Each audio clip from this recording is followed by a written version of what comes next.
Have you ever wondered why? Dating doesn't just feel emotionally tiring, but also physically exhausting. You're not running marathons, you're not working longer hours, but your body feels heavy, your sleep is worse, your digestion is off, your skin is breaking out, your period feels strange, and your motivation is gone. And you start thinking, what's wrong with me? I was never like this. Here's the truth, and this might surprise you. In traditional Chinese medicine, emotional exhaustion always shows up in the body first. And dating, situationships, and unstable relationships are one of the fastest ways to drain your qi. Today, I want to briefly explain why dating and relationships can be exhausting, are physically exhausting.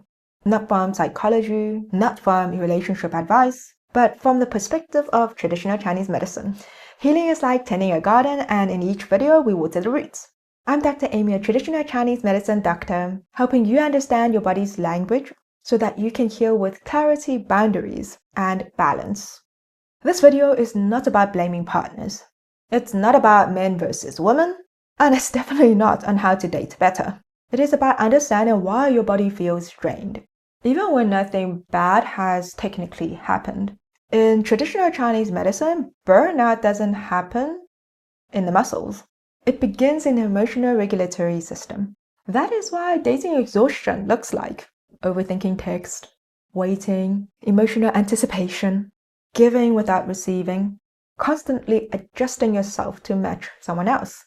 Your body is working overtime, even when you're doing nothing. And the most exhausting part? Not finding someone compatible. That single factor alone can trigger liver qi stagnation, heart instability, spleen depletion, and eventually kidney exhaustion. This is why dating fatigue doesn't feel like sleep deprivation. It feels like your soul is tired. In traditional Chinese medicine, your heart governs your spirit, the shen, which is your emotional stability and sense of safety. When emotional stability is present, you sleep deeply, your mind is calm, your body trusts the environment. But modern dating often creates the opposite. Uncertainty, mixed signals, situationships, and emotional unpredictability. Your heart stays alert. And when the heart never rests, you see insomnia, anxiety, chest tightness, emotional numbness, that Sunday dread feeling. This is not weakness. This is your nervous system saying, I don't feel safe enough to relax. Remember, the liver governs emotional flow, boundaries, and movement. When you hold back what you want to say, swallow disappointment, overregulate your emotions, and try to stay cool when you're feeling tense inside, your liver qi stagnates. And liver qi stagnation doesn't stay emotional. It shows up as PMS, hormonal fluctuations, acne, especially around your jaw and your chin, neck and shoulder tension, digestive bloating, and irritability that does not feel like you. Here's a key point. If a relationship is making your liver qi explode, your body is already telling you the truth, even if your mind is still negotiating. Now, overthinking is a physical act. In traditional Chinese medicine, overthinking directly damages and drains your spleen. This is huge because dating today is not just emotional, it's cognitive labor. Replaying conversations, analyzing tone, checking messages, trying to match energy. Patients often tell me, I'm not sad, just tired.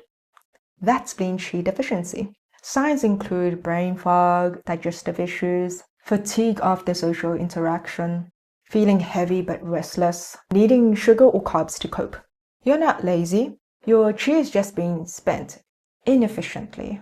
And so when this emotional instability becomes chronic, it eventually drains the kidneys. This is when people say, I feel empty inside. I don't feel excited about anything. I'm tired, but I can't rest. This is kidney depletion. Not from sex, not from work, but from long-term emotional vigilance.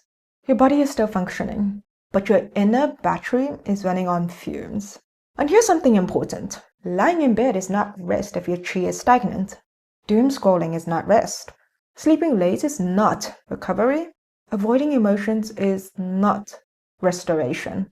In traditional Chinese medicine, stagnant qi needs movement, not collapse. This is why a walk helps as opposed to lying down. Exercise clears the mind, and creating music or art restores Shen, your spirit. Rest without qi flow feels worse, not better. So start pressing on your Tai Chong. This helps you release your emotional tension and to move your stagnant qi. Nei Guan, which is on your wrist, it is 3 fingers below your wrist line, and it's in between the 2 tendons. This point calms the heart and reduces anxiety. And Zuzali, we all know this one. It helps with rebuilding your qi after depletion. Press each of these for 1 to 2 minutes, and remember, consistency, not intensity. So for all my overthinkers, this is very important. Write everything down. If you can fully write out what is your problem, then you've solved half of it. Then you're going to destroy that paper. Out of sight, out of mind. Rip it, crumble it, burn it safely. You must watch it disappear. Don't forget, food is medicine. Warm meals, avoid cold drinks, especially when you're emotionally stressed. Remember, warmth stabilizes your spleen and heart. And lastly, movement. Remember, it is not for punishment, not for weight loss. It is movement for circulation. Qi must move before clarity returns. If dating is exhausting you, it doesn't mean that there's something wrong with you. It means that your body is asking for alignment. Emotional compatibility is not a luxury. It is a physiological safety. And when your qi flows, your standards rise naturally, and there's more clarity to your thoughts. And this all happens without force. So my lovelies, if this video helped you see relationships from a different perspective, please don't forget to like, share, and subscribe to my channel so I can share with you more ancient wisdom that we can apply to our modern society. And remember, you definitely don't need to change yourself. However, you do need to redirect your energy, your qi. Thank you so much for your time. I wish you good health, and good health is the ultimate fortune, the only investment with endless return. And when do we start investing? Right now.